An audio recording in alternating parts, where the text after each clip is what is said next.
Ang hangin sa loob ng simbahan ng San Agustin ay punong-puno ng pangako ng isang kinabukasan. Ako, si Naya, nakatayo sa harap ng altar, ay nakikinig sa pari. Ang aking puting damit pangkasal ay mas mabigat kaysa sa inaasahan ko. Sa aking tabi, si Leandro, ang aking mapapangasawa, ay nakangiti, ngunit ang kanyang ngiti ay hindi umaabot sa kanyang mga mata. Malamig ang mga ito, parang marmol na sahig. Ang lahat ay umaayon sa plano, hanggang sa dumating ang sandali ng mga sumpaan. Tumingin ang pari kay Leandro. Tinatanggap mo ba si Naya bilang iyong asawa? Huminga ng malalim si Leandro. Ang kanyang paningin ay lumipat patungo sa pangunahing pintuan ng simbahan. Isang telepono ang mahinang nag-vibrate sa kanyang bulsa. Naramdaman niya ito. Pati ako. Pasensya na. Bigla niyang bulong. Kakaiba at tila balisa ang tunog ng kanyang boses. Sandali lang po. Bago pa man makapag-react ang pari o ako, tinalikuran na kami ni Leandro. Mabilis siyang naglakad sa gitnang pasilyo. Umalingaw-ngaw ang tunog ng kanyang makintab na sapatos. Isang bulungan ng kalituhan ang umikot sa mga upuang puno ng kanyang mga kamag-anak at kaibigan. Ang sarili kong mga magulang, na nakaupo sa unahan, ay lumingon para tingnan ako. Bakas sa kanilang mga mukha ang labis na pagtataka. Nanatili akong nakatayo at walang kibo. Nanginig ang mga bulaklak na hawak ko. Ano ang nangyayari? Isang emergency. Mabilis at malakas ang kabog ng dibdib ko. Ang mga minuto ay tila naging mga oras. Napatikhim ang pari dahil sa hiya. Ang mga abay ko sa likuran ay nagbubulungan. Pagkatapos ng tila isang walang hanggang paghihintay, bumalik si Leandro. Wala siyang tiningnan kahit sino. Muli siyang pumwesto sa tabi ko. Namumutla ang kanyang mukha. Maaari na ba tayong magpatuloy? Tanong niya sa pari nang hindi man lang ako nililingon. Nagpatuloy ang seremonya. Binitawan namin ang aming mga sumpa. Ang kanyang mga salita ay tila hungkag. Walang emosyon. Ang singsing na isinuot niya sa aking daliri ay napakalamig. Nang sabihin ng pari, maaari mo nang halikan ng nobya, yumuko si Leandro. Ang kanyang halik ay mabilis. Tuyo. Isang dampi ng labi, na walang anumang init, umulan ng palakpakan. Ngunit sa aking pandinig, ito ay peke at malayo. Ginanap ang reception sa hacienda, isang malawak na lupain ng pamilya ng mga magulang ni Leandro. Nakakasilaw ang mga ilaw, malakas ang musika. Lahat ay umiinom, tumatawa, sumasayaw. Ako naman ay ngumiti ng ngumiti, hanggang sa sumakit ang aking mga pisngi. Nasa gitna si Leandro ng isang grupo ng mga kaibigan niya mula sa unibersidad. Umiinom siya ng whiskey at tumatawa ng masyadong malakas. Kailangan ko ng pahinga para makahinga. Naglakad ako papunta sa bar para kumuha ng isang basong tubig. Para makarating doon, kailangan kong dumaan malapit sa grupo ni Leandro. Huminto ako sa likod ng isang mataas na halamang nakapaso. Hindi ko sinasadyang makinig. Ngunit malinaw na nakarating sa akin ang kanilang mga boses. At sa wakas ay pinakasalan mo rin siya. Pare, sabi ng isang nagngangalang Carlo habang tinatapik sa balikat si Leandro. Akala ko aatras ka na. Suminghal si Leandro. Nagpumilit ang nanay ko. Perpekto raw ang babaeng yan. Galing sa mabuting pamilya, edukada, hindi nagbibigay ng problema. Parang isang asong may magandang lahi. Uminom siya ng malalim. Nakakabagot siya. Lahat pinaplano niya, walang ginagawang bago o biglaan. Sa kama, tanong naman ng isa pang nagngangalang Paolo, na may mapanuksong tawa. Kumaway si Leandro na parang nandidiri. Masyadong predictable, parang sumusunod sa manual. Pero ayos lang. Ipapangalan naman sa akin ang rest house sa Nasugbu, at may magagandang koneksyon ang tatay niya sa munisipyo. May silbi rin yon. Bawat salita ay parang kutsilyo. Ibinaon ko ang aking mga kuko sa aking mga palad. Tumaas ang pagduduwal sa aking lalamunan. Ang lahat ay isang kasinungalingan. Ang aming pagkikita. Ang aming engagement. Para sa kanya, isa lamang akong kasunduan. Isang asong may magandang lahi na magagamit niya. Ang galit na dumating sa akin ay malamig, malinaw, at buo. Nilamon ako nito at nilunod ang aking sakit. Lumayo ako mula sa halaman. Naglakad ako ng diretsyo patungo sa mga magulang ni Leandro. Si Doña Corazon, na napaka-elegante sa kanyang sutlang bestida, ay nakikipag-usap sa ilang mga kaibigan. Si Don Roberto, ang kanyang asawa, ay nakikipagtalo tungkol sa mga mamahaling alak. Doña Corazon, Don Roberto, Ang boses ko ay nakakagulat na kalmado. Lumingon si Corazon, taglay ang kanyang perpekto at pilit ng ngiti para sa lipunan. Naya, iha, ayos lang ba ang lahat? Hindi. Hiniwa ng salitang iyon ang hangin, parang isang basag na salamin. Nanigas ang kanyang ngiti. Kakasabi lang ng inyong anak sa harap ng kanyang mga kaibigan na ang kasal na ito ay isang panloloko, na itinuturing niya akong isang asong, may magandang lahi, na mapapakinabangan. Isang pamumuhunan. Namutla si Don Roberto. Naya, nababalisa ka lang. Baka dahil sa champagne. Hindi ako uminom ng champagne. Tiningnan ko silang dalawa isa-isa. Makinig kayong mabuti. Simula sa araw na ito, magbabago ang lahat. Nang hindi hinihintay ang kanilang sagot, tinalikuran ko sila. Naramdaman ko ang kanilang mga tingin na nakabaon sa aking likuran. Naglaho ang ingay ng party. Ang tanging naririnig ko na lang ay ang mabilis at galit na pintig ng sarili kong dugo sa aking pandinig. Ang Naya na nagplano ng bawat detalye ay namatay sa sandaling iyon. May isang bago at mapanganib na bagay na isinilang. At si Leandro, pati na ang kanyang perpektong pamilya, ay walang kaide-ideya kung ano ang paparating sa kanila. Patuloy sa pagtugtog ang musika, sumasayaw ang mga bisita, ngunit ako, si Naya, ay hindi na nakangiti. Naglakad ako sa gitna ng maraming tao. Naramdaman ko ang mga tingin. Ang mga bulungan. Sina Doña Corazon at Don Roberto ay nawala na. Siguradong hinahanap si Leandro. Dire-diretso ako sa aking layunin. Si Leandro ay nasa tabi na ng malaking wedding cake. Nakikipag-usap siya sa kanyang ninong Manuel. Ang tawa niya ay matinis. Peke. Lumapit ako. Nakita niya ako. Nawala ang kanyang ngiti ng isang saglit. Pagkatapos ay pinilit niyang ngumiti ulit. Andito na ang asawa ko. Sigaw niya habang inaabot ang kanyang braso. Iniwasan ko iyon. Kailangan ko ang mikropono, Leandro, sabi ko. Ang boses ko ay malinaw, malamig. Kumunot ang noo niya. Para saan? Para mag-alay ng toast. Dahil tradisyon ito, di ba? Kasinungalingan. Pero tunog ka panipaniwala. Si Ninong Manuel, kahit medyo naguguluhan, ay tumango. Pumunta siya para hanapin ang DJ. Makalipas ang 1 minuto, hawak ko na ang wireless microphone. Huminto ang musika. Lahat ng mukha ay lumingon sa amin. 150 tao, mga kamag-anak, kaibigan, mga kasosyo sa negosyo ng mga magulang ni Leandro. Tinapik ko ang mikropono. Isang maliit na feedback ang tumunog. Perpekto. Lahat sila ay nakikinig na. Magandang gabi. Umalingaw-ngaw ang boses ko sa loob ng tent. Gusto ko sanang magbigay ng isang toast. Isang napaka-espesyal na toast. Si Leandro, sa aking tabi, ay tila nakahinga ng maluwag. Akala niya ay susundin ko ang script, na magsasalita ako tungkol sa walang hanggang pag-ibig. Ngumiti siya at itinaas ang kanyang baso. Hindi ko itinaas ang akin. Wala pang 1 oras ang nakalipas. Simula ko, habang naghahanap ako ng isang basong tubig, dumaan ako malapit sa isang grupo ng mga kaibigan ng aking bagong asawa. Itinuro ko gamit ang aking ulo, kung saan naroon sina Carlo at Paulo. Nanigas sila sa kanilang kinatatayuan. Hindi ko sinasadyang makinig, ngunit narinig ko. Naging ganap ang katahimikan. Tanging ang hangin sa mga puno na lamang ang naririnig. Narinig kong ipinapaliwanag ni Leandro kung bakit niya ako pinakasalan. Huminto ako ng saglit at tinitigan siya ng diretso sa mga mata. Nawala na ang ngiti niya. Sinabi niya na nagpumilit ang nanay niya, na ako ay parang isang asong may magandang lahi, edukada, na hindi nagbibigay ng problema.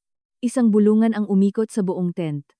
Ang aking mga magulang sa isang kalapit na mesa ay may labis na gulat at sakit sa mukha. Sinabi niya na nakakabagot ako, masyadong predictable, kahit sa kama. Lumakas ang bulungan. Pero kahit papaano, ipapangalan daw sa kanya ang rest house sa beach at magiging kapaki-pakinabang ang mga koneksyon ng tatay ko sa munisipyo. Iyon daw, ayon sa kanya, ay may silbi. Naya, tumahimik ka. Sigaw ni Leandro. Pula ang kanyang mukha dahil sa galit at matinding kahihiyan. Sinubukan niyang agawin sa akin ang mikropono. Umatras ako ng 1 hakbang. Hindi ako tatahimik. Yelo ang boses ko. Sinasadya mo akong hiyain sa harap ng mga kaibigan mo. Ngayon, malalaman na ng lahat ng nandito. Tiningnan ko ang mga tao, ang kanilang mga mukha na puno ng gulat, takot, at masidhing kuryosidad. Para rito ang toast ko. Itinaas ko ang mikropono na parang isang baso ng alak. Isang toast para sa katapusan. Isang toast dahil ang panlulokong ito ay nagtatapos ngayon. Walang mangyayaring pulot gata ngayong gabi. Hindi ko ibabahagi sa iyo ang aking kama o ang aking bahay. Nagawa ko na ang mga kinakailangang pag-aayos. Nasisiraan ka na ba ng bait? Ungal ni Don Roberto habang tumatayo mula sa kanyang mesa. Bumaba ka dyan ngayon din. Tapos na ako. Sabi ko nang hindi siya pinapansin. Ibinalik ko ang mikropono kay Ninong Manuel, na tila naging tuod sa gulat. Pagkatapos ay naglakad ako patungo sa aking ama. Baka sa kanyang mukha ang sakit, ngunit mayroon ding bahagyang kislap ng pagmamalaki. Papa, Mama, patawad. Ipapaliwanag ko ang lahat. Kalmado kong pinulot ang laylayan ng aking damit pangkasal. Naglakad ako papunta sa labasan ng tent. Humiwalay ang mga tao para bigyan ako ng daan. Bumuo sila ng isang pasilyo ng mga piping mukha. Huwag kang umalis, asawa kita. Sigaw ni Leandro sa likuran ko. Ang boses niya ay pinaghalong utos at pagmamakaawa. Huminto ako. Lumingon ako ng bahagya. Hindi. Hindi mo ako asawa. Hindi sa paraang mahalaga. Simula sa sandaling ito, ako na lang ang babaeng ininsulto mo. At sinisiguro ko sa iyo, hindi ko iyon makakalimutan. Nagpatuloy ako sa paglalakad. Lumabas ako ng tent patungo sa malamig na gabi. Hindi ako pumunta sa bridal suite na inihanda sa loob ng hasyenda. Sa halip, lumiko ako patungo sa lumang kuwadra ng mga kabayo, na ngayon ay ginawang mga kwarto para sa mga bisita. May dala akong maliit na susi sa isang nakatagong bulsa ng aking damit. Inarkila ko ang isa sa mga kwartong iyon gamit ang ibang pangalan noong nakaraang linggo para makasiguro lang. Isang pag-iingat na ngayon ay naging isang propesiya. Nang isara ko ang pinto ng simpleng kwartong iyon, nawalan ako ng lakas. Sumandal ako sa kahoy na pinto. Naramdaman ko ang panginginig ng buo kong katawan. Hindi ako umiyak. Ang galit ay parang apoy na tumuyo sa aking mga luha. Hinubad ko ang aking belo. Itinapon iyon sa sahig. Pagkatapos, nang may paghihirap, kinalas ko ang ilang bahagi ng aking damit. Sa ilalim nito ay may suot akong komportableng damit, pantalon at isang hoodie. Iniligpit ko ang mga ito sa isang bag na naroon na. Narinig ko ang malalakas at galit na katok sa pinto. Naya, buksan mo to. Kabaliwan na to. Boses iyon ni Doña Corazon matinis. Nagwawala. Hindi ako sumagot. Huminga ako ng malalim. Binuksan ko ang aking cellphone na kanina pa nakapatay. Maraming missed calls mula kay Leandro. Isang mensahe mula sa aking ina. Nasaan ka? Anak, nag-aalala kami. Mabilis ko siyang nireplyan. Ligtas po ako. Nandito lang sa hasyenda. Mag-usap tayo bukas. Tumigil ang mga katok sa pinto. Narinig ko ang mga yabag na lumalayo, mabibigat at galit. Sa labas, patay na ang party. Na-imagine ko ang gulo, ang eskandalo, ang kahihiyan ng pamilya Montemayor na bumabalot sa buong hasyenda. Hindi ako nakaramdam ng hiya. Nakaramdam ako ng isang mabangis at mapait na kalayaan. Binasag ko ang pinakamahal na florera sa harap nilang lahat, at ngayon ang mga bubog ay nasa sahig na. Bahala na silang magdesisyon kung paano nila pupulutin ang mga iyon. Humiga ako sa kama ng nakadamit. Narinig ko ang tunog ng mga kotseng umaandar. At lumalayo. Tapos na ang party. Tapos na rin ang aking kasal. Bago pa man ito magsimula, bukas ay isa na namang panibagong laban. Pero kahit papaano ngayong gabi, hindi ako matutulog sa tabi ng lalaking nandiri sa akin. Ito ay isang simula. Isang malamig at malungkot na simula. Ngunit ito ay akin. Dumating ang umaga na may dalang malamig na liwanag. Nagising ako sa isang kakaibang kama. Suot ko pa rin ang komportableng damit ko kagabi. Ang damit pangkasal. Isang bunto ng satin at lace ay nakahandusay sa sahig na parang isang multo. Bumangon ako at tiningnan ang sarili ko sa salamin, pagod ang mga mata. Ngunit may bagong determinasyon, matatag at hindi matitinag. Alam kong hindi ako pwedeng magtago. Hindi ko rin gusto. Nagbihis ako ng maayos. Simpleng maong, isang t-shirt, at flat shoes. Inilagay ko ang aking kaunting gamit sa bag. Nag-vibrate ang telepono ko. Mensahe mula sa nanay ko. Umuwi ka na. Kapag kaya mo na. Mensahe mula kay Leandro. Kailangan nating mag-usap. Kalokohan na to. Binura ko ang lahat. Isa lang ang itinago ko. Galing sa tatay ko. Nandito kami para sayo. Lumabas ako ng kwarto. Tahimik ang buong hasyenda. isang mabigat at siksik na katahimikan. Naglakad ako sa pasilyo patungo sa pangunahing bahay. Ang amoy ng bagong timplang kape ay humalo sa hangin. At tensyon. Bukas ang pinto ng dining room para sa almusal. Sa loob, nagkakatipon ang pamilyang Montemayor. Si Leandro, namumutla, suot pa rin ang damit niya kagabi. Si Doña Corazon, matigas at pagod ang mukha, pero perpekto pa rin ang pagkakaayos ng buhok. Si Don Roberto, binabasa ang diaryo ng may galit, pilit na pinapagaspas ang mga pahina. At ang nakatatandang kapatid ni Leandro, si Gabriel, na nakaupo sa gilid at tahimik na nagmamasid. Lahat sila ay nag-angat ng tingin nang lumitaw ako sa pinto. Si Doña Corazon ang unang nagsalita. Ang boses niya ay parang manipis na asero. Ngayon ka lang magpapakita. Pagkatapos ng eskandalo kagabi, pagkatapos ng kahihiyan. Pumasok ako. Hindi ako umupo. Nanatili akong nakatayo sa kabilang dulo ng mesa. Magandang umaga, sabi ko. Ang boses ko ay kalmado. Masyadong kalmado. Magandang umaga? Sumabog si Leandro. Tumayo. Sinira mo ang kasal natin. Ginawa mo kaming katawa-tawa. Ako ba ang gumawa ng katawa-tawa? Tinitigan ko siya. Binigay ko lang ang katotohanan. Ang katotohanang tuwang-tuwa mong ikinuwento sa mga kaibigan mo. Ibinaba ni Don Roberto ang diaryo. Naya, may solusyon pa to. Nabigla ka lang. Isang malaking hindi pagkakaunawaan ito. Naparami lang ang inom ni Leandro. Nagsalita siya ng hindi nag-iisip. Walang hindi pagkakaunawaan. Inilabas ko ang cellphone ko. Nai-record ko ang isang voice message kagabi, pagkatapos ng insidente. Idinetalye ko roon ang lahat ng eksaktong sinabi niya. Pinindot ko ang play. Ang boses ko, medyo nanginginig pero malinaw, ay pumuno sa silid. Sinabi niya na parang asong may magandang lahi lang daw ako. Na nakakabagot ako, na ang rest house sa beach at mga koneksyon ng tatay ko ay mapapakinabangan niya. Lalo pang namutla si Leandro, na ikuyom ni Doña Corazon ang kanyang mga labi. Nakarecord iyan, at nakatago ito sa isang ligtas na lugar. Sabi ko, habang ibinabalik ang cellphone sa bulsa. Ano bang gusto mo? Tanong ni Don Roberto sa boses na mababa at mapanganib. Pera? Isang alon ng pandidiri ang naramdaman ko. Hindi ko kailangan ng pera ninyo. Gusto ko ng hustisya. Hustisya. Pag-uulit ni Doña Corazon na may halong panghahamak. Asawa ka niya. Sa mata ng Diyos at ng batas. Ang lugar mo ay nandito. Ayusin natin ito bilang isang pamilya. Gaya ng mga matatanda. Hindi. Ang salitang iyon ay bumagsak na parang martilyo. Ang lugar ko ay hindi sa tabi ng isang lalaking nandidiri sa akin. At hindi ako bahagi ng pamilyang ito. Hindi.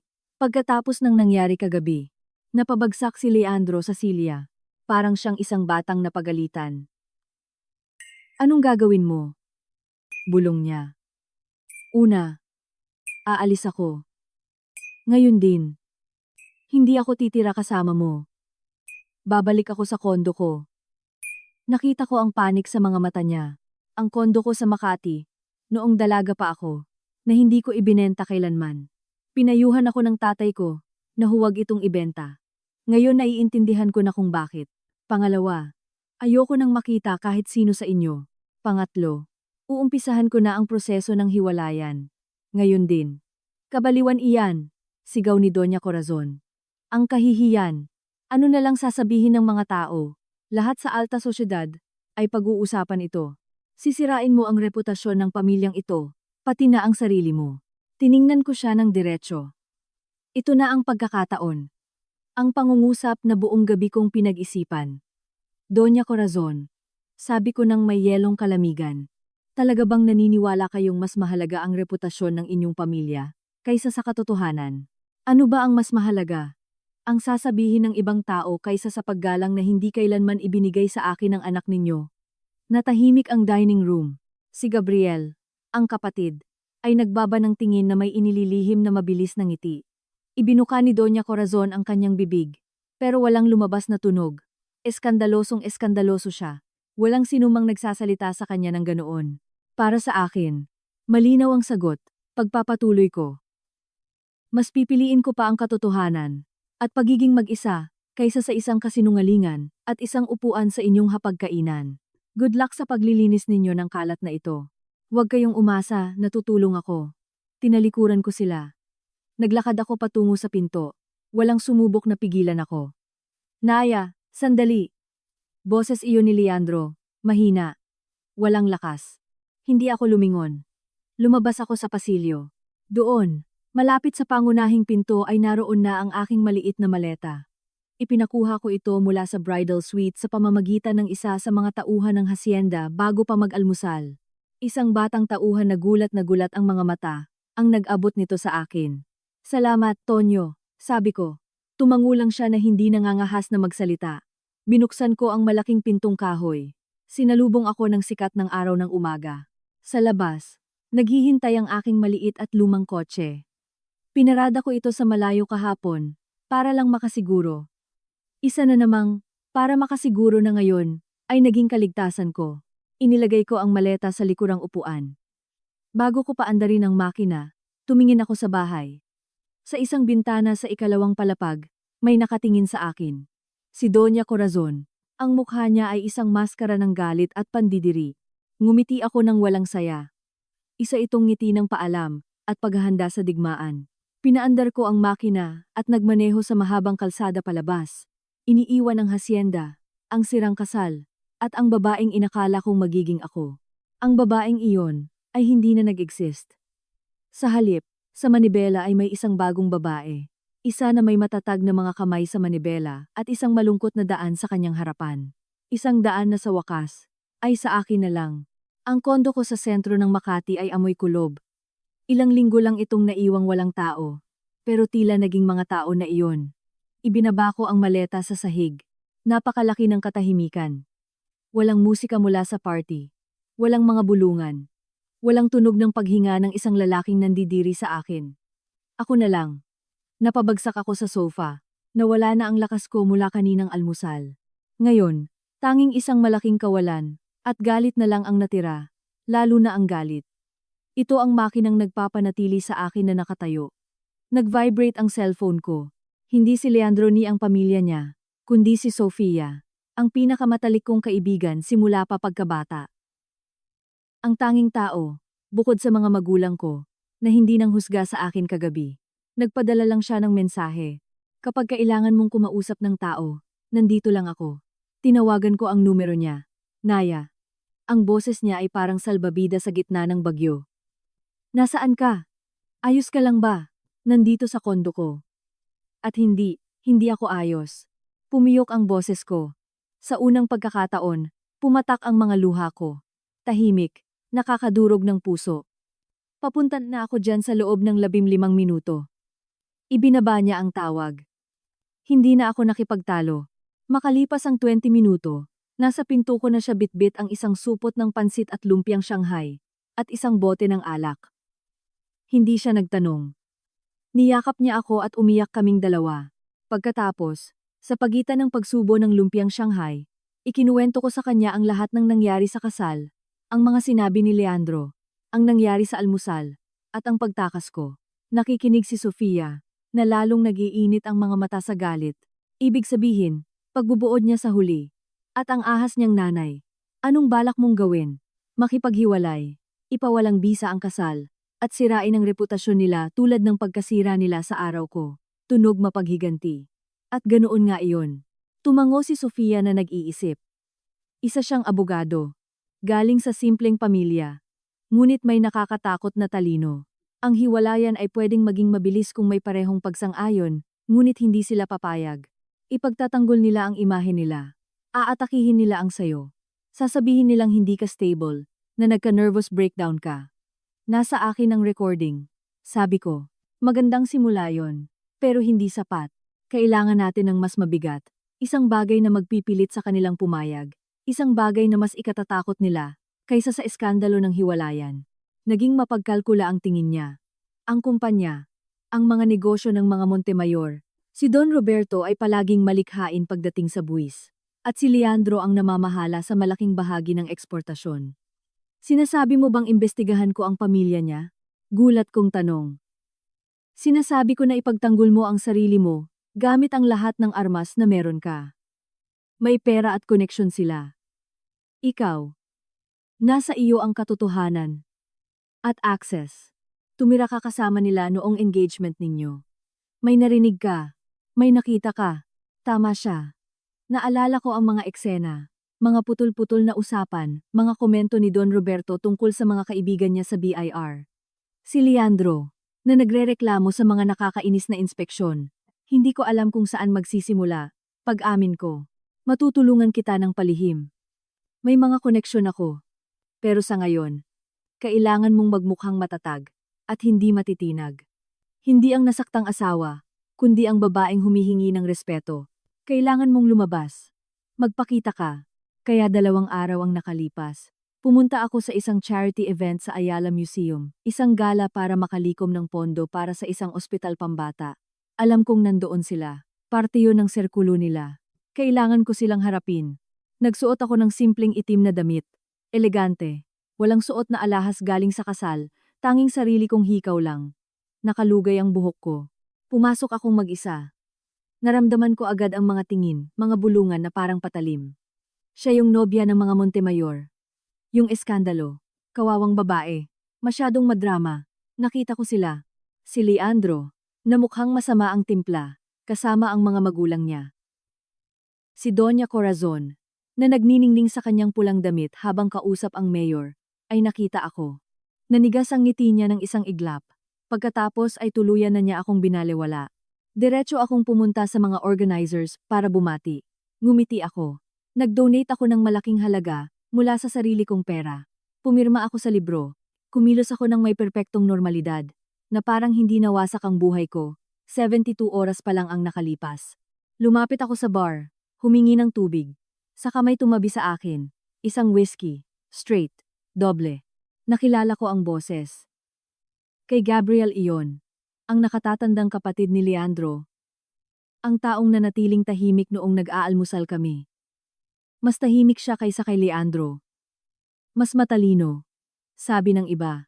Nagtatrabaho siya sa administrative side ng destilleria. Naya, sabi niya nang hindi ako tinitingnan. Uminom siya. Gabriel. Neutral lang ang boses ko. Gumawa ka ng lindol, sabi niya habang nakatingin sa malayo. Sa karamihan, hindi ako ang nagpasimula ng pagyanig ng lupa. Bumuo siya ng maikli at mapait na ngiti. Alam ko. Narinig ko si Leandro kagabi at sa iba pang pagkakataon. Huminto siya. Palagi siyang naging isang tanga at layaw na bata. Nagulat ako sa mga salita niya. Hindi ako sumagot. Gusto ng papa at mama na takpan ito agad. Aalukin kanila ng pera, tahimik na annulment, at papipirmahin ng non-disclosure agreement. Hindi ko kailangan ang pera nila. Inulit ko, tulad noong nag-aalmusal kami. Alam ko, kaya nga nandito ako. Sa wakas ay tiningnan niya ako. Ang kanyang mga abong mata ay seryoso. Akala nila pare-pareho kami ng panig, pero hindi. Bumilis ang tibok ng puso ko. Anong ibig mong sabihin? Ibinaba niya ang boses niya. Ang kumpanya. Hindi tugma ang mga numero. May ginagawang mga transaksyon si Leandro, gamit ang pera, mula sa eksportasyon. Nagbubulag-bulagan lang si Papa, pero hindi lang to pagiging tanga, mapanganib ito. Tinitigan niya ako. Kung may taong may access, at may motibasyon na magsimulang magtanong, baka may mahanap silang mga bagay. Mga bagay na mas nakakatakot pa kaysa sa isang eskandalosong hiwalayan. Bakit mo sinasabi sa akin ito? Bulong ko. Dahil nararapat lang ito sa kapatid ko. At dahil minsan, para linisin ang isang bahay, kailangan mong gibain ang isang nabubulok na pader. Ininom niya ang huling patak ng alak. Hindi na tayo mag-uusap ulit.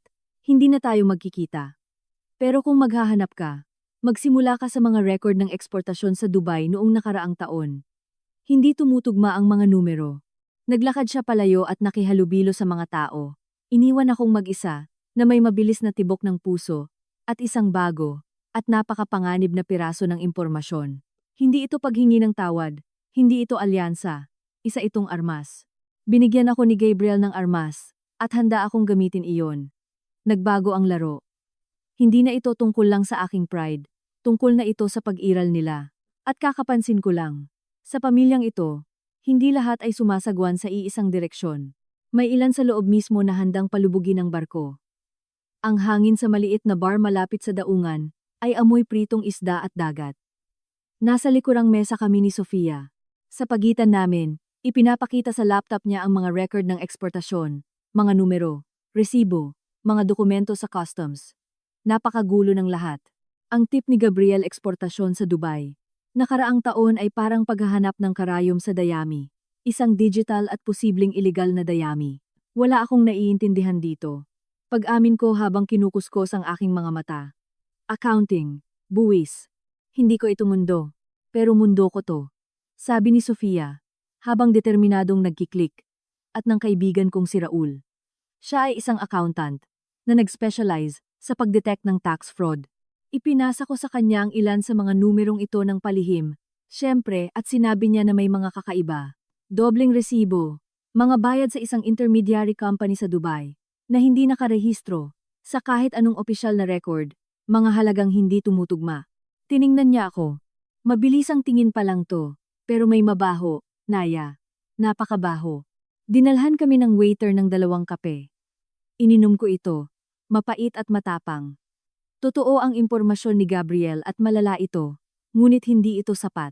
Numero lang ang mga ito. Kailangan ko ng mas personal, isang bagay na direktang mag-uugnay kay Leandro sa isang maduming gawain. Tapos may naalala ako. Isang gabi, ilang buwan na ang nakalipas noong engaged pa kami. Masyadong naparami ang inom ni Leandro. Cognac, yata. Nasa bahay kami ng mga magulang niya. Bad trip siya noon. Pinagalitan siya ng tatay niya tungkol sa kumpanya. Lagi na lang ganito. Bulong ni Leandro. Higit para sa sarili niya kaysa sa akin. Parang nung nangyari dun sa babaeng accountant. Napakalaking gulo, pero naayos gamit ang pera. Lahat na lang naaayos ng pera sa pamilyang to. Noong oras na iyon, hindi ko iyon pinansin.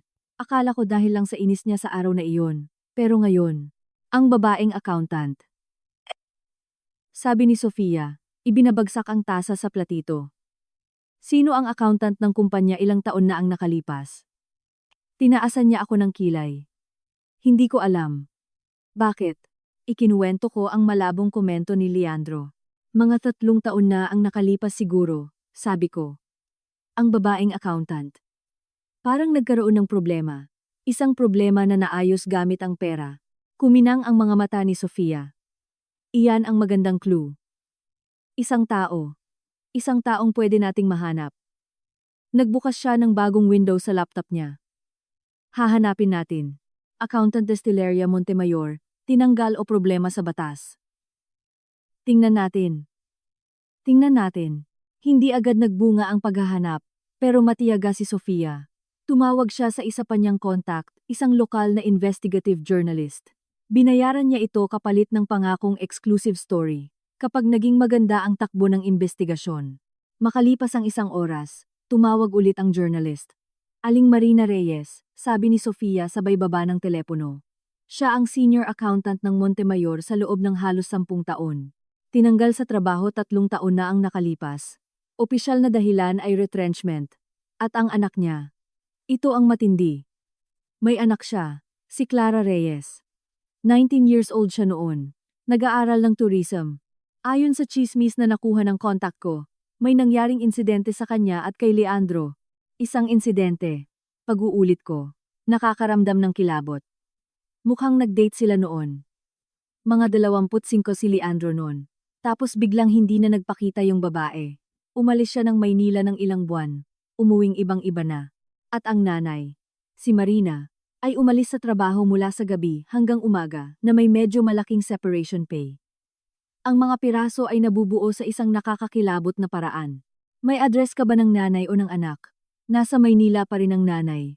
Sa Sampaloc, pagkalipas ng kalahating oras, nagpa-park kami sa harap ng isang simple ngunit malinis na apartment building. Umakyat kami sa 3rd floor. Kumatok ako sa pinto ng 3B. Isang babaeng nasa 50s, na may pagod na mukha ang nagbukas. Opo? Kayo po ba si Aling Marina Reyes? Tanong ko. Sino sila? Ako po si Naya, at ito si Sofia, ang abogado ko. Nakita ko kung paano nagbago ang ekspresyon ng kanyang mukha nang marinig ang abogado. Hindi po kami nandito para manggulo. Nandito kami dahil kay Leandro Montemayor. Ang pangalan ay parang boltahe ng kuryente na tumama sa kanya. Nanigas ang katawan niya. Wala akong sasabihin. Wala. Parang awa niyo na. Pagmamakaawa ko, at ang boses ko ay talagang pagod at wasak. Pinakasalan ko siya 4 na araw pa lang ang nakalipas, at iniwan niya ako sa altar, ipinahiya niya ako. Ngayon, kailangan kong maintindihan kung anong klaseng lalaki ang pinakasalan ko. Parang awa niyo na. Ang galit sa mga mata niya ay nahaluan ng ibang emosyon pagkilala. Siguro may narinig siya tungkol sa eskandalo. Nag-atubili siya. Pagkatapos, may buntong hininga, tumabi siya. Tuloy kayo. Pero saglit lang. Maliit ang apartment, mainit sa paningin. May mga litrato ng isang bata, nakangiti at maaliwalas na babae sa pader. Si Clara. Umupo kami. Sumugal na ako. Alam ko pong nag-date ang anak ninyo. At si Leandro ilang taon na ang nakalipas. At alam ko pong may masamang nangyari. Isang bagay na inayos ng pamilya niya, gamit ang pera. Nanatiling tahimik si Marina Reyes. Pagkatapos ay bumagsak ang kanyang mga balikat. Tila gumuho siya mula sa loob. Nasa probinsya ngayon si Clara, sa Cebu. Ayos na siya. May sarili na siyang buhay ngayon. Tiningnan niya kami. Isang impyerno iyon. Bigla na lang siyang hiniwalayan ni Leandro nang malaman nitong buntis siya. Nawalan ako ng hininga. Buntis. Tumango siya na puno ng lumang luha ang mga mata. Oo. Takot na takot ang anak ko. Sinabi niya sa kanya. Nung una, sabi ni Leandro susuportahan niya raw siya. Tapos nagbago siya. Sinabi niyang mukhang pera lang ang anak ko. Napinlano daw ito. Ang nanay niya, si Doña Corazon, pumunta dito sa akin. Nanginginig ang boses niya sa galit. Inalok niya ako ng pera, napakalaking pera, para asikasuhin ni Clara ang problema, at para umalis ako sa trabaho, at manahimik kami habang buhay. Nagbanta siya na sisirain niya ang reputasyon ng anak ko, na ipagkakalat niyang sinungaling si Clara, desperada. Paano? Anong nangyari sa sanggol? Tanong ko. May buhol sa lalamunan. Hindi niya kaya. Ayaw niya. Ipinanganak niya ang bata. Isang lalaki. Ipinapaampon niya. Sa isang napakabait na pamilya sa labas ng bansa. Siya ang nagdesisyon. Iyon ang pinakamahirap na bagay sa buhay niya. Tinitigan kami ni Marina. Bakit kayo nandito ngayon? Anong gusto niyo? Hustisya? O kahit papaano, para maiwasang gawin ulit nila ito sa ibang tao. Wala akong pruweba, sabi ni Marina. Puro cash lahat, at verbal ang mga banta. Salita ko laban sa salita nila. Pero nasa inyo ang kwento niya, sabi ko habang tumatayo. At naniniwala ako sa inyo. Malaking bagay na yon. Paglabas ng building. Parang masyadong nakakasilaw ang araw. Masyadong malupit. Hindi lang isang mayabang na idolo si Leandro. Isa siyang duwag. Isang lalaking kayang bumili ng katahimikan at iwan ang sarili niyang anak. Ang galit sa loob ko ay hindi na mainit. Malamig na ito ngayon. Parang asero. Nag-vibrate ang cellphone ko. Isang unknown number. Hello? Naya. Si Gabriel to. Tensyonado ang boses niya. Alam ng nanay ko na nag-usap tayo sa gala. Alam niyang binigyan kita ng clue. Mag-ingat ka. Hindi siya uupo lang at mananahimik. Bago pa ako makasagot, ibinaba na niya ang tawag. Tiningnan ako ni Sofia nang may pag-aalala. Anong nangyari? Mukhang ang susunod na tira, sabi ko, habang papasok sa kotse, ay manggagaling sa kanila. Dumating ang imbitasyon sa pamamagitan ng text message maikli, direkta, mula sa unknown number. Pero alam ko agad kung kanino galing. Naya, may mga hindi pa tayo tapos pag-usapan. Family lunch, linggo ng 6 PM, Hacienda. Inaasahan namin ang pagdalo mo, Corazon Montemayor. Hindi ito imbitasyon, isa itong utos. Isang patibong, malamang. Gustong sumama ni Sofia, bilang abogado ko. Tumanggi ako. Isa itong pananakot, nag-aalalang sabi niya. Gusto ka nilang makitang mag-isa, para ma-pressure ka. Alam ko, sagot ko, pero kailangan kong pumunta. Ito ang lugar ng labanan na pinili nila, at sa pagkakataong ito, handa ako. Pagsapit ng linggo, eksaktong 12:00, nakarating ako sa hacienda. Tirik na tirik ang araw sa mga tubo. Tila tulog at tahimik ang lupain. Pero nararamdaman ko ang tensyon, na parang pati ang lupa ay nagpipigil ng hininga. Si Tonyo, ang parehong batang tauhan, ang nagbukas ng pinto para sa akin. Iniwasan niya ang paningin ko. Tuloy po kayo, senyora. Nasa maliit na dining room po sila. Hindi sa grand dining hall kundi sa maliit at pribadong kainan. kung saan pinag-uusapan ang mga isyu ng pamilya at kung saan iginagawad ang parusa. Pumasok ako. Silang 5 ay nakaupo na. Si Doña Corazon ay nasa kabisera. Tila parola ng awtoridad sa kanyang suot na beige na linen. Sa kanan niya ay si Don Roberto, namumula sa pinipigilang galit. Sa tabi niya si Leandro, namumutla at may eye bags. Sa tapat nila, tiningnan ako ni Gabriel ng isang segundo, bago muling ibinalik ang tingin sa kanyang plato. At sa kabilang dulo, isang lalaking nasa singpitis, nakasuit, at seryoso ang mukha. Isang abogado, siguradong sigurado. Hindi mo dinala ang abogado mo, sabi ni Doña Corazon, na hindi man lang nag-alok ng pagbati. Isang pagkakamali. Sa tingin ko, para sa kung anuman ang pag-uusapan natin, sapat na tayong nandito, sabi ko. Habang umuupo sa kabilang dulo ng mesa. Katapat niya, ang mesa ay isang larangan ng digmaan sa pagitan namin. Masyado na itong lumayo, Naya, simula ni Don Roberto, na may mababang boses. Ang iskandalo mo, ang mga paratang mo. Dinungisan mo ang pangalan ng pamilyang ito. Dinungisan ni Leandro ang kasal natin, kalmado kong sagot. Nilinis ko lang ang dumi para makita ng lahat. Dinabog ni Leandro ang kanyang kamao sa mesa. Tama na. Sawa na ako dito. Pipirmahan mo ang mga papel ng annulment. Aalis ka na may kasamang malaking pera. At tapos na ang lahat. Ang lalaking nakasuit, ang abogado, ay nagsalita. Totoo iyon, Senyora Montemayor. Nag-aalok kami ng isang napakagandang kasunduan, isang malaking halaga ng pera, kapalit ng inyong pagsang-ayon sa annulment. At higit sa lahat, isang mahigpit na non-disclosure agreement. Hindi mo na kailanman pag-uusapan ang isyung ito, kahit kanino. Ngumiti ng manipis si Doña Corazon. Isang napakamakatarungang alok. Makakapagsimula ka ng bagong buhay malayo rito. Walang masyadong drama. Tiningnan ko silang isa-isa. Tumigil ang tingin ko kay Gabriel. Nakatingin pa rin siya sa kanyang walang lamang plato. Magkano? Tanong ko. Nagpalitan ng mapagtagumpay na tingin si Doña Corazon at ang abogado. Akala nila pera ang sagot. 30 milyones pesos. Isang kayamanan. Isang tunay na kayamanan. Para patahimikin ako, para maglaho ako. Napabuntong hininga ako ng may tawa, tawa na tuyo at matalim. Hindi pa rin katumbas niyan ang reputasyon ninyo. At lalong hindi niyan katumbas ang inyong pananahimik tungkol sa anak na tinalikuran at inabandona ni Leandro. Biglang nagkaroon ng katahimikan. Buo. Na parang tumigil ang pag-ikot ng mundo. Namutla si Leandro na parang pader. Ano? Nawala ang poise ni Doña Corazon. Anong pinagsasasabi mo? Nakakalason na kasinungalingan yan. Clara Reyes, sabi ko. Direktang nakatingin kay Leandro. Ang anak ng dati ninyong accountant na si Marina. 3 taon na ang nakakaraan ng mabuntis siya. Ipinangako mo sa kanya na susuportahan mo siya. Tapos, pinuntahan siya ng nanay mo. Inalok siya ng napakalaking pera para ipalaglag ang bata o manahimik. Hindi ipinalaglag ni Clara ang bata. Ipinanganak niya ito isang batang lalaki na ipinaampon niya. C.A. Anak mo, Leandro. Napatayo si Don Roberto. Natumba ang upuan niya. Kasiraan ito. Wala kang pruweba. Nasa akin ang testimonya ni Marina Reyes. At kaya kong hanapin si Clara. At kaya kong magsimula ng paternity suit. Sa isang simpleng DNA test, malilinawan ang lahat. Nagsinungaling ako. Wala akong direktang pruweba, pero buong-buo ang kumpiyansa ko.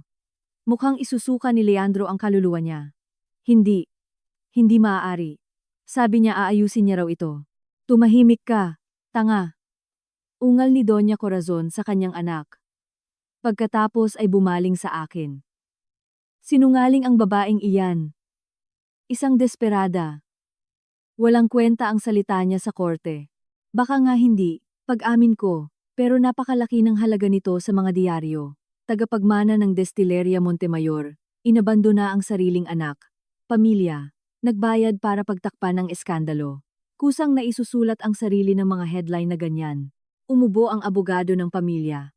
Senyora, pangingikil na ito. Hindi, sabi ko, ito ay transparency. Inalok ninyo ako ng pera para sa pananahimik ko. Sinasabi ko lang sa inyo ang presyo ng pananahimik ko. At hindi iyon 30 milyones pesos. E ano palang gusto mo? Suminghal si Don Roberto, na naghahabol ng hininga, dahil sa galit, mabilis na hiwalayan, at hindi annulment. Isang divorce o legal separation, kung saan nakasaad ang totoong dahilan ang mga kasinungalingan at pag-abandona. At makatarungang hatian ng mga ari-arian na naipundar mula noong engagement natin. Ang kondo ko ay nakapangalan sa akin, at akin iyon palagi.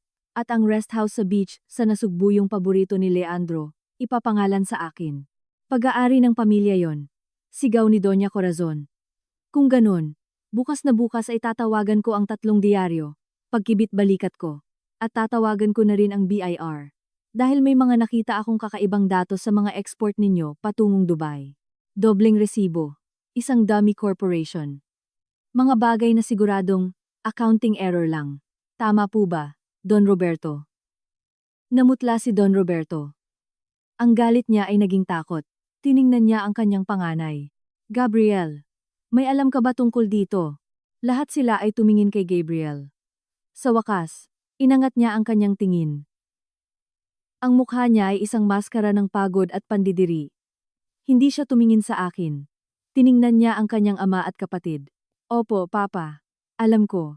Sinubukan kong ayusin ng palihim. Pero napakawalang kwenta ni Leandro.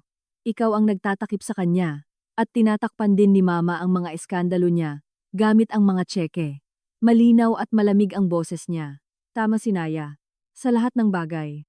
Bumagsak ang mga salita parang bomba. Pag-trader sa loob mismo ng sariling bahay. Trader ka!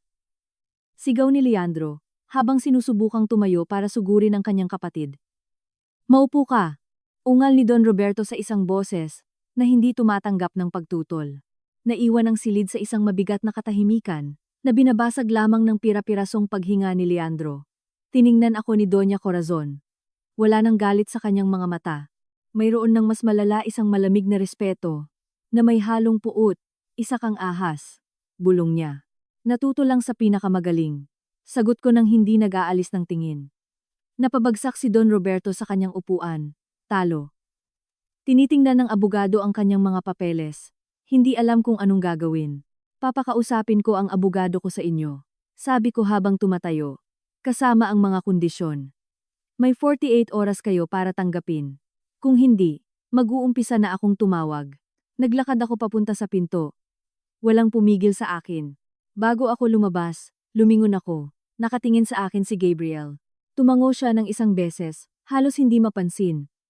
Isa pa, sabi ko habang nakatingin kay Leandro. Tumingala siya, puno ng luha ng galit at takot ang mga mata. Yung bata. Ang anak mo. Sana balang araw, maging mas mabuting lalaki siya kaysa sa kanyang ama. Lumabas ako. Iniiwan ang katahimikang puno ng puot at ang tunog ng isang pamilyang gumuguho. Hindi ko pa naipapanalo ang digmaan. Ngunit naipanalo ko ang laban, ang pinakamahalagang laban ang iparating sa kanila na wala na silang kapangyarihan sa akin. Lumipas ang 48 oras, na parang isang mabagal na pagtibok ng puso. Walang tawag, walang text, puro lang mabigat na katahimikan.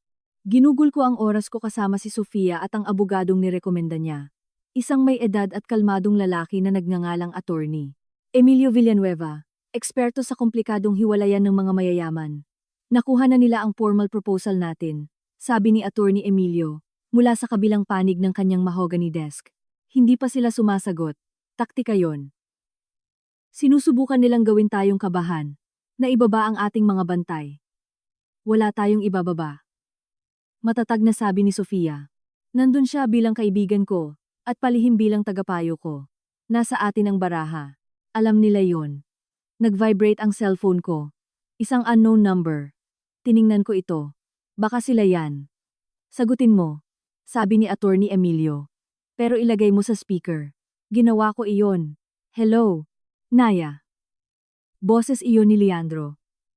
Wasak, may galit, pero walang lakas. Kailangan nating mag-usap. Tayong dalawa lang. Wala na tayong pag-uusapan. Leandro, kausapin mo ang abogado ko. Pakiusap. Ang boses niya ay tila nagmamakaawa. 5 minuto. Sa isang pampublikong lugar. Kahit saan mo gusto. Kailangan kong magpaliwanag. Tiningnan ko si Attorney Emilio. Kumunot ang noo niya, pero sumenyas ng alanganin gamit ang kamay. Todo iling naman si Sofia. Sa kapehan sa kanto. Sa loob ng kalahating oras. At 5 minuto lang. Sabi ko. At binaba ang tawag. bago pa siya makasagot. Sigurado ka ba? Nag-aalalang tanong ni Sofia. Hindi, pero gusto kong marinig kung anong sasabihin niya. Gusto kong makita ang mukha niya. Puno ng tao ang kapehan sa kanto. Maingay. Walang nakakakilala sa akin perpekto. Ako ang naunang dumating. Umupo ako sa isang mesa sa sulok, nakatalikod sa pader. Dumating si Leandro 5 minuto ang lumipas. Tila tumanda siya ng 10 taon. Lubog ang mga mata, may bigote at balbas na hindi naahitan ng ilang araw. Umupo siya sa tapat ko. Hindi alam kung paano magsisimula. Anong kailangan mo, Leandro? Tanong ko nang walang paligoy-ligoy. Pinaglaruan niya ang isang sobre sa mga kamay niya. Kinausap ko ang mga magulang ko. Pati na ang abogado. Tatanggapin nila ang mga kondisyon mo. Hindi ako nagulat. Pero nang marinig ko iyon, may isang bagay sa loob ko, isang buhol ng tensyon na dala ko ng ilang araw ang medyo lumuwag. Mabuti. Napalunok siya. Naya. Patawad. Yung sa kasal. Yung sinabi ko, ang tanga ko doon. Gago ako. Kinakabahan ako. Naparami ako ng inom. Gusto ko lang magpasikat sa mga kaibigan ko. At yung kay Clara Reyes, pagputol ko, malamig ang boses, para magpasikat din sa mga kaibigan mo.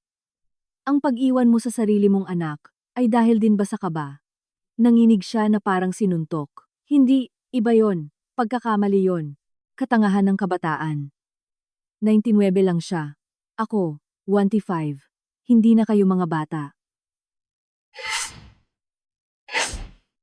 Duwag ka. At ang nanay mo ay isang kriminal sa pagbili ng katahimikan niya. Hindi niya itinanggi ang huli. Nakayuko siya. Alam ko. Alam ko na ngayon. Siya. Ang nanay ko. Palagi niyang kinokontrol ang lahat. Palagi niyang inaayos ang mga problema ko. At hinayaan ko lang siya. Sa isang saglit, nakita ko ang bata na palaki sa layaw at takot. Pero ang awang naramdaman ko ay agad namatay bago pa mabuhay. Huli na ang lahat. Walang mababago ang paghingi mo ng tawad. Hindi sa akin. Baka balang araw, dapat mong subukang hanapin siya ang anak mo at humingi ng tawad sa kanya. Kung sweswertehin siya, hinding-hindi niya malalaman kung sino ang tatay niya. Lalong namutla si Leandro, naglabas ng panyo at pinunasan ang kanyang noo. Ipapadala ng abogado ang mga papel sa abogado mo. Ang rest house sa beach ay nakapangalan na sa'yo. Pupunta muna ako ng Singapore para magtrabaho doon ng ilang panahon. So pinapalayas ka na, walang awa kong sabi. Nasusunog ang sarili mong bahay at tumatakbo ka palayo, gaya ng lagi mong ginagawa. Tumango siya na hindi makatingin sa mga mata ko. Oo, gaya ng dati. Tumayo siya at iniwan ang sobre sa mesa. Para sa'yo yan. Hindi yan galing sa abogado, galing yan sa akin. Umalis siyang nakayuko at nawala sa karamihan. Nanatili akong nakaupo at tinitigan ng puting sobre. Sa wakas, binuksan ko ito. Sa loob ay may isang maikling sulat kamay na liham at isang lumang susi, isa sa mga mabibigat na susi na gawa sa bakal. Naya. Ang susing ito ay nagbubukas ng lumang archive sa basement ng Destileria. Sa loob ng vault, sa likod ng accounting shelf ng taong 2019, makikita mo ang mga kopya ng mga tseke kay Marina Reyes, at ang mga medical report ni Clara pati ang mga papeles ng Dummy Corporation sa Dubai. Hindi alam ng papa na alam ko ang combination o nagtago ako ng mga kopya. Hindi ko ito ginagawa para sa'yo. Ginagawa ko ito para sa sarili ko para makatulog ako sa gabi. Para pagtapos ng lahat ng ito, makatingin ako sa kapatid ko at masabi kong nakapagbayad na siya. At para hindi na patuloy na magsinungaling ang papa ko sa sarili niya, hindi ko inaasahang maiintindihan mo o mapapatawad mo ako, pero gamitin mo, G. Walang pirma, kundi ang inisyal lang. Ibinulsa ko ang susi at ang liham sa aking bag. Bahagyang nanginginig ang aking mga kamay. Ito ang pinakamalakas na bomba. Ang ebidensya, hindi lang ipinagkanulo ni Gabriel ang pamilya niya. Ipinulupot niya sa kanilang mga leeg ang lubid at ibinigay sa akin ang kabilang dulo nito. Makalipas ang 1 linggo, dumating ang mga papeles. Ang divorce at settlement agreement ay malinaw, matigas, at ganap na pumapabor sa akin. Mabilis ang hiwalayan. Ang rest house sa beach sa Nasugbu ay nakapangalan sa akin. Isang malaking halaga ng pera, sapat ngunit hindi sobra. Sapat para hindi magmukhang blackmail at isang mutual non-disclosure agreement. Walang sino man sa amin ang maaaring magsalita ng pampubliko tungkol sa mga nangyari. Pinoprotektahan nila ang kanilang reputasyon. Pinoprotektahan ko ang aking privacy. At kahit na nakakasuka ito para sa akin, pinoprotektahan ko rin si Clara Reyes sa isa na namang eskandalo. Pinirmahan ko ito ng walang pag-aalinlangan. Sa opisina ni Attorney Emilio, kasama si Sofia sa aking tabi. Paglabas namin, iba ang amoy ng hangin, amoy kalayaan, amoy ng isang bagay na bago at hindi pamilyar. At ngayon, ano na? Tanong ni Sofia habang niyayakap ako. Ngayon, sabi ko habang tinitingnan ang lumang susi na nakabigat sa aking bulsa, sisiguraduhin kong tutuparin nila ang bahagi nila ng kasunduan. At pagkatapos, titingnan natin. Tapos na ang digmaan gamit ang isang malamig na kasunduang puno ng papel. Walang moral na nanalo.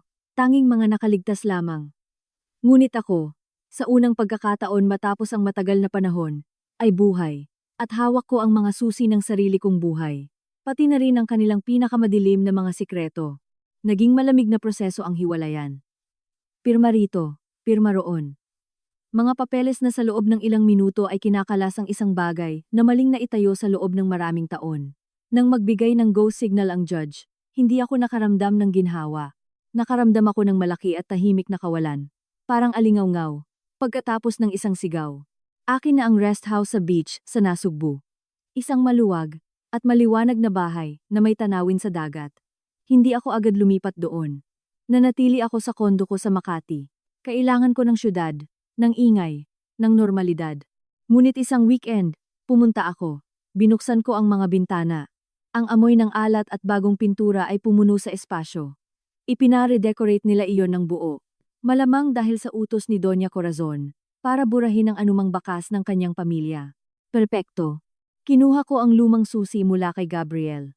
Nakatago iyon sa akin mula pa noong araw sa kapehan. Itinago ko iyon bilang isang makamandag na agimat. Gamit iyon at ang combination na ibinigay sa akin ni Gabriel sa isang anonymous text, nakapasok ako sa basement ng Destileria. Isang gabi, kinunan ko ng litrato ang mga dokumento, ang mga tseke para kay Marina Reyes, ang mga medical records ni Clara, ang mga papeles ng Dummy Corporation sa Dubai. Sila ang aking insurance, ang aking huling kalasag. Hindi ko iyon ginamit. Hindi ko na kinailangan. Tinupad ng mga Montemayor ang kasunduan, ng buong buo. Dumating ang pera, ang titulo ng bahay rin. Ganap ang kanilang pananahimik, at ganoon din ako, kapangyarihang malaman. Na kaya ko silang sirain sa isang tawag lang, mas mahalaga iyon kaysa anumang tseke. Isang buwan pagkatapos ng annulment, may natanggap akong balita. Hindi mula sa diaryo kundi kay Sofia, na narinig ito mula sa kanyang journalist contact. Nagkaroon ng surprise inspection ng BIR sa Destileria Montemayor. May mga irregularidad sa eksportasyon. Posibleng tax evasion. Hindi ito isang malawakang investigasyon, pero sapat na para maging abala at pampubliko na nakakasira. Galit na galit si Don Roberto. Si Leandro, ayon sa usap-usapan, ay nagpunta na sa Singapore, pero sinusundan siya ng multo ng kasiraan niya. Nakakapagtaka, tumaas ang posisyon ni Gabriel sa kumpanya. Usap-usapan na siya ang umaayos ng gulo. Hindi ko alam, at wala akong pakialam, kung may kinalaman si Gabriel sa inspeksyon na iyon. Siguro dahil sa presensya ko, at sa mga alam ko, kaya sila naging kahina-hinala, o baka isa talaga itong paraan niya, para maglinis mula sa loob. Isang hudas na, pagkatapos magtaksil, ay iniwan na may 30 pirasong pilak at pati ang kaharian. Hindi ko gusto ng kaharian. Gusto ko ng kapayapaan, pero hindi ko ito mahanap. Nakabigat sa bank account ko ang perang nakuha ko. Ito ay perang may bahid ng dugo, perang nabahira ng sakit, ng panghihiya, ng isang bata na kailanman ay hindi makikilala ang kanyang ama. Isang hapon, habang nakaupo sa balkonahe, ng bago kong rest house sa Nasugbu, at nakatingin sa dagat, naunawaan ko ang lahat. Hindi ko ito pwedeng itago. Hindi lahat, hindi para sa sarili ko. Pinuntahan ko si Sofia sa maliit niyang opisina. Gusto kong magtayo ng isang foundation, sabi ko ng diretsahan. Isang foundation na tutulong sa mga kababaihan, mga babaeng nakaranas ng psychological abuse, ng panghihiya sa panahon ng breakups o hiwalayan. Magbibigay ito ng libreng legal counseling, psychological support, at tulong para makapagsimula silang muli. Tiningnan ako ng may gulat ni Sofia. Pagkatapos, isang mabagal na ngiti ang nagpapaliwanag sa mukha niya. Isang napakagandang ideya, Naya. At isang magandang paraan para gamitin ang pesteng perang yan. Tatawagin itong Clara Foundation, sabi ko. Hindi dahil sa babae, na ang totoong pangalan ay hindi ko gustong ilantad, kundi dahil sa paglilinaw, sa liwanag, pagkatapos ng dilim. Tumango si Sofia, nakakaintindi. Matagal ang proseso, ngunit makalipas ang 6 na buwan, nagbukas ang Clara Foundation sa isang simple ngunit komportableng opisina sa Makati. Kumuha kami ng isang abogado at isang psychologist. Unti-unting dumating ang mga unang kaso. Mga babaeng may mga blankong mata at wasak na boses. Mga babaeng nakikita ang sarili nila sa kwento ko, na ngayon ay isa ng bulong-bulungan sa lipunan. Kahit walang tiyak na detalye, hindi ako ang public face. Ako lang ang nagpapasweldo. Pero minsan umuupo ako kasama nila. Inaalok ko sila ng kape, at kapag nagtatanong sila, kinukwento ko ang kwento ko. Walang pangalan, tanging ang diwa lang. Iniwan din ako sa ere. Tinawag din akong baliw. At heto ako ngayon. Nakakapagpagaling iyon. Ang bawat maliit na tagumpay ng mga babaeng ito isang custody na naipanalo, isang nahanap na apartment, isang ngiti na bumalik ay nagsilbing gamot sa paso ng aking sariling nakaraan. Isang umaga, habang sinusuri ko ang mga email ng foundation, may natanggap akong anonymous na mensahe mula sa isang dummy account. Ang BIR inspection ay nagresulta sa isang malaking multa. Napilitang magbenta ng bahagi ng lupa ng hacienda si Don Roberto para makapagbayad. Hindi babalik si Leandro. Naiwan siya sa Singapore. Sira-sira na ang reputasyon, kahit pinipilit nilang itago. Ang bahay ay gumuguho mula sa loob. Hindi ako sumagot. Binura ko ang mensahe. Nakuha na ni Gabriel ang gusto niya pahinain ng ama. Ilayo ang kapatid. At kunin ang kontrol ng mga guho. Hindi siya isang bayani. Isa siyang manlalaro na may sariling misyon. Ngunit kahit papaano, nagtagpo ang paghihiganti niya, at ang akin para ilabas ang katotohanan. Isang marumi at pangit na katotohanan, pero katotohanan pa rin. Isang hapon, habang naglalakad ako sa tabing dagat sa harap ng bahay ko, tumunog ang telepono ko. Isang numero na hindi ko kilala, pero parang may parte sa akin ang nakakakilala. Isang numero mula sa lalawigan, mula sa hacienda. Sinagot ko. Hindi ako nagsalita. Hello, Naya. Boses iyon ni Doña Corazon. Wala na ang dating matigas na tono, tunog pagod at matanda. Nabalitaan ko yung foundation mo. Hindi ako sumagot. Naghintay ako. Lagi ka namang may matapang na karakter, sabi niya. Tila nahihirapang magsalita. Mas matapang pa sa inakala namin. Opo. Tangi kong sinabi. Nagkaroon ng katahimikan. Naririnig ko sa background ang tunog ng isang malaki at malungkot na orasan. May sakit si Leandro. Hindi siya umuuwi. Halos hindi tumatawag. Ang asawa ko, hindi na siya tulad ng dati. Magulo ang kumpanya. Nakikiramay po ako, sabi ko. At totoo yun.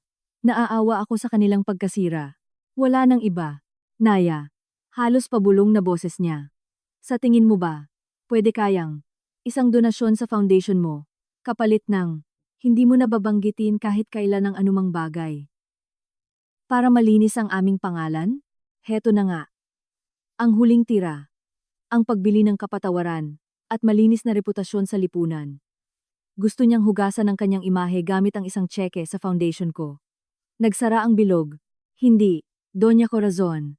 Sabi ko nang may buong hinahon. Hindi po welcome ang pera ninyo dito. Ang Clara Foundation ay pinopondohan ng malinis na pera o ng sarili kong pera na kahit papaano ay hinugasan ko ng sarili kong paghihirap. Humanap po kayo ng ibang simbahan para magkumpisal. Pinatay ko ang tawag. Tiningnan ko ang dagat. Paulit-ulit na humahampas ang alon sa dalampasigan. Inaanod ang maruming buhangin at iniiwan itong malinis. Huminga ako ng malalim. Pumuno sa aking baga ang maalat na hangin. May natatapos at may nagsisimula. Hindi ito isang masayang katapusan ng kwento. Ito ay totoong katapusan, may mga sugat na maghihilom, ngunit mag-iiwan ng peklat. May dalang perang hindi ko gusto, ngunit gagamitin ko sa kabutihan. May natalo akong kaaway, ngunit hindi ganap na nawasak. At ako, si Naya, nag-iisa sa harap ng dagat na walang lalaking kasama. Ngunit sa unang pagkakataon matapos ang matagal na panahon, hawak ko ng buo ang sarili kong buhay. Ngumiti ako. Hindi ito ngiti ng saya kundi ngiti ng kapayapaan. Ang kapayapaan ng isang taong pagkatapos ng bagyo ay nakatayong muli. At alam niya na anuman ang mangyari, patuloy na darating ang mga alon, ngunit hindi na siya takot na mabasa ang mga paa. Makalipas ang isang taon, ang Clara Foundation ay naging isang buhay at humihingang organisasyon. Nakatulong kami sa 12-dosenang kababaihan. Ang ilan ay kailangan lang ng legal advice para sa komplikadong hiwalayan. Ang iba naman tulad ni Ana, isang batang babae na ang asawa, ay kinokontrol ang bawat sentimong ginagastos niya, ay kailangan ng masisilungan, at bagong simula. Iba-iba ang sugat ng bawat kwento, ngunit ang pattern ng kontrol at pandidiri ay napakapamilyar na minsan nakakawala ito ng hininga ko. Hindi ako palaging nandoon. Mayroon akong magaling na direktor, si Elena, isang psychologist na mas matatag pa sa puno ng Nara. Ako ang nagpopondo at nagmamasid. At paminsan-minsan, tuwing tahimik ang hapon, nagtitimpla ako ng kape at nakikinig. Ito ang aking penitensya at therapy. Ang rest house sa beach sa Nasugbu ay naging aking santuwaryo. Pinaredecorate ko ito ayon sa gusto ko. Mga preskong kulay, komportableng muebles, maraming liwanag. Walang anumang bagay na magpapaalala sa malamig at marangyang yaman ng mga Montemayor. Doon ako natutong mamuhay kasama ang katahimikan, na hindi na bilang asawa ni o ipinahiyang nobya ni, kundi bilang sinaya lang.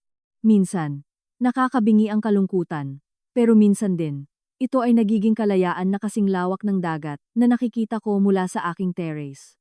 Sa isa sa mga tahimik na hapong iyon, habang nire-review ko ang mga bank statements ng foundation, tumunog ang doorbell. Wala akong inaasahang bisita. Nasa bakasyon si Sofia. Sumilip ako sa peephole.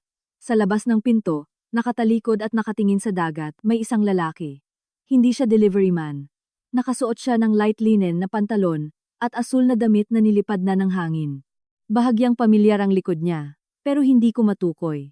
Binuksan ko ang pinto pero nakakabit pa ang door chain. Opo? Lumingon siya, at tila nanakaw ang hininga ko. Si Gabriel Montemayor iyon. Ngunit hindi ito ang seryoso, at tahimik na Gabriel na kilala ko sa mga hapunan ng pamilya. Ni hindi ang mapang-abusong anino, sa likod ng negosyo ng destileria. Ang Gabriel na ito ay mukhang wasak, mas payat, may mga puting buhok na hindi ko pa napansin noon, at may balbas na ilang araw, nang hindi naaahitan nagbibigay sa kanya ng pagod, tila mailap na hitsura. Gayunpaman, ang kanyang abong mga mata ay tumitig sa akin, nang direkta. Naya, sabi niya, na may paos na boses. Gabriel, humigpit ang kapit ko sa pinto. Anong ginagawa mo rito? Paano mo nalaman?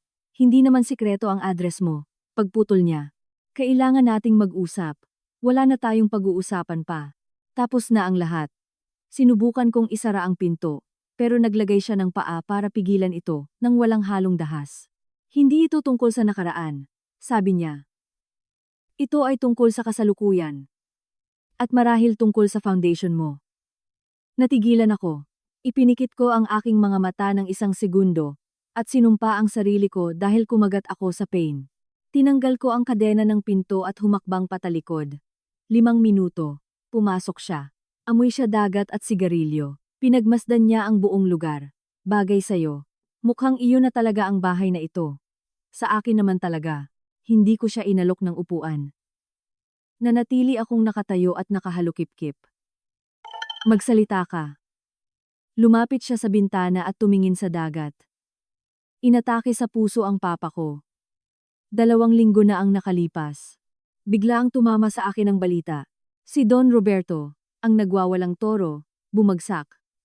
Nakikiramay ako, automatiko kong nasabi. At sa isang banda, totoo iyon.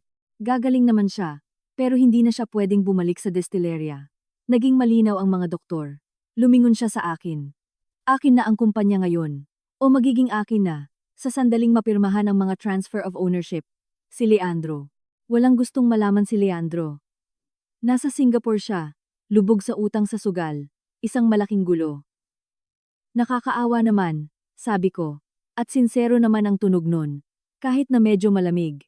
Pero hindi ko makita kung anong kinalaman yan sa akin o sa foundation ko. May kinalaman yan, giit niya. at inilabas niya ang isang nakusot na sobre mula sa bulsa niya. Ibinaba niya iyon sa center table. Pagkatapos atakihin ni Papa, gumuho si Mama. Naglinis siya sa opisina niya, sinunog ang mga papeles, at nakita niya ito. Isang kopya na itinago ng Papa ko. Ugali niya kasing laging nagtatago ng kopya, para sigurado.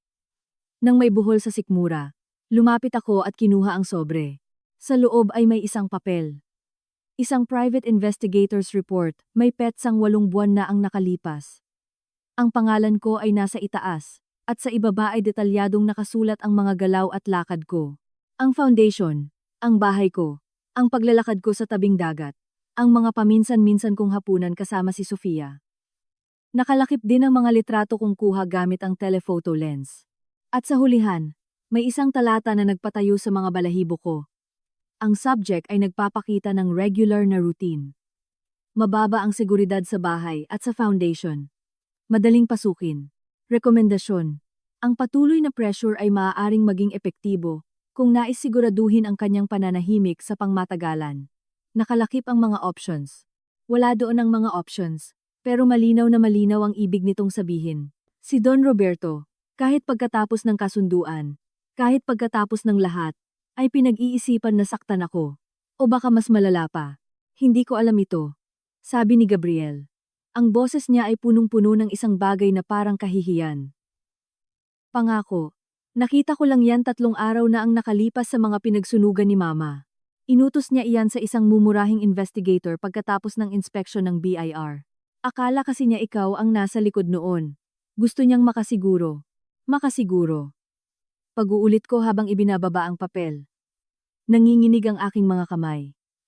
Ang pagpatay sa akin ay makakapaniguro sa kanya. Hindi ko alam. Naya, sabi niya. At sa unang pagkakataon ay tila desperado ang kanyang boses. Sa tingin ko, puro pagmamayabang at pananakot lang iyon. Pero pagdating sa papa ko, hindi mo masabi. Kinakain na siya ng galit. Bakit mo pa dinala ito rito? Tinitigan ko siya. Pwede mo na lang sanang sinunog. Walang makakaalam. Sana ay mas ligtas din iyon sa'yo. Tinitigan niya rin ako. Dahil ayoko nang maging bahagi nito ng mga kasinungalingan, ng mga pananakot. Dahil kung itatago ko ang papel na ito, magiging kasing guilty niya na rin ako. At bakit pa? Huminto siya para mag-isip ng mga salita. Dahil nagkaroon ka ng lakas ng loob na harapin ang buong sistema, na lumaban. Ako, nagbigay lang ako ng maliit na tulak mula sa loob. Ikaw ang nagsindi ng apoy. Mas matapang ka pa kaysa sa buong pamilya ko ng sama-sama. At hindi mo deserve na mabuhay ng may banta sa ulo mo. Kahit na isa na lamang itong lumang papel. Dumaloy ang katahimikan sa pagitan namin. Binabasag lamang ng tunog ng mga alon. Pinag-aralan ko siya. Ang pagod sa mga balikat niya ay totoo. Ang pagsisisi ay mukhang totoo rin. Hindi isang bayani si Gabriel. Siya ay isang lalaking nakulong sa katapatan sa isang lasong pamilya. At sa huli ay pinili ang sarili niyang panig. At ang panig ko, nang hindi sinasadya. Salamat, sabi ko sa wakas. Kakaiba ang lasa ng salitang iyon sa aking bibig, lalo na't para iyon sa isang Montemayor. Kinuha ko ang report at inilapit ito sa isang lighter na nasa isang pandekorasyong ashtray. Sinindihan ko ito at pinanood na masunog hanggang maging itim na abo. May iba pa bang kopya? Wala na, hanggang sa nalalaman ko. Sinunog na ng mama ko ang lahat ng nahanap niya. Sa tingin ko, sa sobrang desperasyon niya, gusto niya lang protektahan ang papa ko kahit mula sa kanyang sarili. Ito lang ang nakalusot. Kung ganun, tapos na ang usapan. Hindi pa. Mas matatag na sabi niya. Nandito ako para sa 2 bagay. Una, para ibigay sa'yo ito. Pangalawa, para mag-alok ng isang bagay. Heto na ang panibagong pasabog. Isang bagong alok, Gabriel? Pera na naman. Hindi. Umiling siya. Isang trabaho para sa foundation mo. Nawalan ako ng sasabihin. Ano? Magbabago ang distilleria. Gusto kong ituwid ang direksyon nito. Transparency. Pananagutan. At bahagi nito ay ang magkaroon ng isang corporate social responsibility program. Gusto ko na ang Clara Foundation ang maging pangunahing katuwang natin. Isang fixed annual donation. Scholarships. Para sa mga kababaihan na empleyado natin na kailangan ng tulong. Mga seminars. Mabilis ang pagsasalita niya, na parang kinabisan na niya ang linya. Hindi ito awa o charity. Isa itong restitution. Isang paraan para malinis ang ilan sa mga kasiraang idinulot namin. At totoo, makakabuti rin ito sa imahe ng destilerya. Hindi ako magsisinungaling. Pero talagang makakabuti ito. Pinagmasdan ko siya. Sinusubukang hanapin kung asan ang patibong. Bakit ang foundation ko pa? Libo-libo ang foundation dyan. Dahil alam mo kung para saan ito. Hindi ka nagkukunwari. At bakit pa? Huminga siya ng malalim. Dahil kung mayroong isang taong may karapatang humusga, kung malinis na ba ng sapat ang pera namin para makatulong, ikaw yon. At kung tatanggapin mo, mangangahulugan ito na kahit paano, hindi mo na kami nakikitang ganap na kalaban, o kahit paano naniniwala kang kaya naming magbago. Isa itong matalinong hakbang. Masyadong matalino, at mapanganib. Nangangahulugan iyon ng tuloy-tuloy, at matatag na pagpasok ng pera para sa foundation. Doble ang mga babaeng matutulungan namin. Ngunit nangangahulugan din itong ididikit ko ulit ang pangalan ko sa mga Montemayor kahit na sa isang bagong paraan. Hindi kita mabibigyan ng sagot ngayon, tapat kong sinabi. May board of directors ako. Kailangan ko itong kausapin kay Elena, ang direktor ko, at kay Sofia rin, syempre. Tumango siya. Mukhang nakahinga siya ng maluwag, at hindi ko siya pinaalis agad. Walang problema. Hindi nagmamadali. Naglakad siya papunta sa pinto, tapos huminto siya. Naya, yung tungkol kay Leandro. Yung bata. Hindi ko nalaman iyon kundi matagal na pagkatapos. Kung nalaman ko lang agad. Hindi. Hindi na niya tinapos ang sinasabi niya. Hindi na kailangan. Gusto ko lang malaman mo. Alam ko, bulong ko. At sa isang banda, alam ko talaga. Maraming bagay si Gabriel, pero hindi siya katulad ng kapatid niya.